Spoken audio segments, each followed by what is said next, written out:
शिकवा आ गया ऐन लड़ाई में अगर वक्त नमाज, क़िबला रू हो के ज़मीं बोस हुई कौम हिजाज। एक ही सफ में खड़े हो गए महमूद व अयाज, न कोई बंदा रहा और न कोई बंदा नवाज। बंदा ओ साहिब ओ मोहताज ओ गनी एक हुए, तेरी सरकार में पहुंचे तो सभी एक हुए। शिकवा के 11वें बंद में अल्लामा इकबाल रहमतुल्लाह अलैह फरमाते हैं कि ए अल्लाह, हम तो वो कौम हैं कि जिसने जंग के दौरान भी नमाज नहीं छोड़ी। जंग की हालत में भी नमाज का वक्त होते ही कौम हिजाज नमाज के लिए ठहर जाती थी। हिजाज से मुराद मगरिबी सऊदी अरब का खित्ता है, जिसमें मक्का मुकर्रमा, मदीना मुनव्वरा, जिद्दा और दीगर मुक़द्दस शहर शामिल हैं।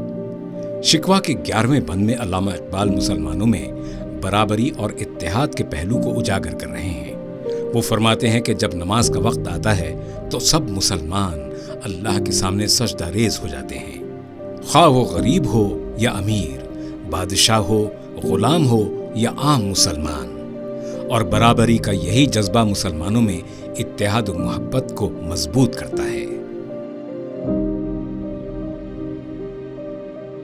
जवाब शिकवा, किस कदर तुम पे गिरा सुबह की बेदारी है, हमसे कब प्यार है, हाँ नींद तुम्हें प्यारी है। तबे आजाद पे कैदे रमजान भारी है, तुम ही कह दो यही आईने वफादारी है।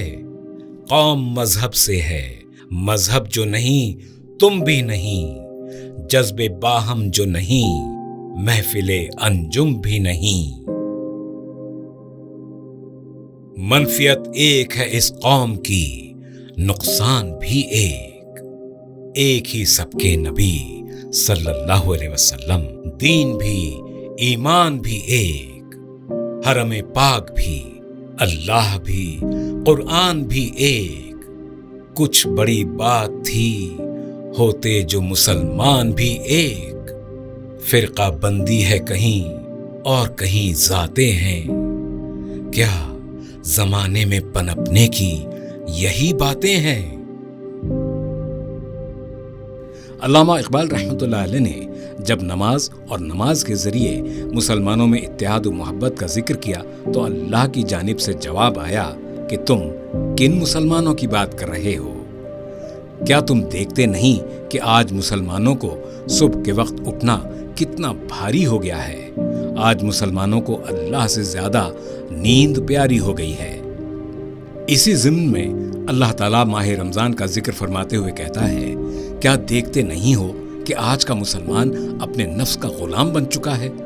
आज के मुसलमान पर माह रमजान के रोजे रखना कितना गिरा, किस कदर भारी हो गया है। क्या आज का मुसलमान उन उसूलों पर चल रहा है जिनसे अल्लाह से मुसलमानों की वफादारी साबित हो। अल्लाह ताला फरमाता है कि कौम की पहचान उसके मजहब से है, अगर मजहब नहीं तो कौम भी नहीं। ये तो दो तरफा मामला है, यानी अगर तुम मेरे दीन हक पर नहीं चल रहे हो तो तुम पर मेरी इनायात नाजिल हो, तुम दुनिया व आखिरत में फलाह पाओ, इसकी तुम कैसे तवक्को कर सकते हो। अल्लाह ताला फरमाता है कि अगर तुम मेरे दीन हक पर चलोगे तो दुनिया व आखिरत में फलाह पाओगे, और अगर तुमने ऐसा न किया तो इस कौम को नुकसान भी उठाना पड़ेगा, यानी दुनिया में जलील और रुस्वा होना तुम्हारा मुकद्दर हो जाएगा। मैंने तो एक ही दीन नाजिल किया तुम्हारी रहनुमाई के लिए, अपने महबूब सल्लल्लाहु अलैहि वसल्लम को मबूस फरमाया। सबके लिए एक ही दीन, एक ही कलमा और एक ही कुरान नाजिल फरमाया, ताकि तुम एक ही दीन की पैरवी करते हुए एक कौम बनो। लेकिन जरा अपनी हालत तो देखो, क्या आज के मुसलमानों में इत्तेहाद की जरा सी झलक भी दिखाई देती है। दुनिया के किसी मुल्क में अगर एक मुसलमान पर जुल्म हो तो क्या दूसरा मुसलमान उसके खिलाफ आवाज उठाता है। आज का मुसलमान मुल्कों में, फिरकों में और जातों में तकसीम हो चुका है। एक ऐसी कौम जो तकसीम हो चुकी है, टुकड़े टुकड़े हो चुकी है, क्या ऐसी कौम दुनिया पर राज कर सकती है।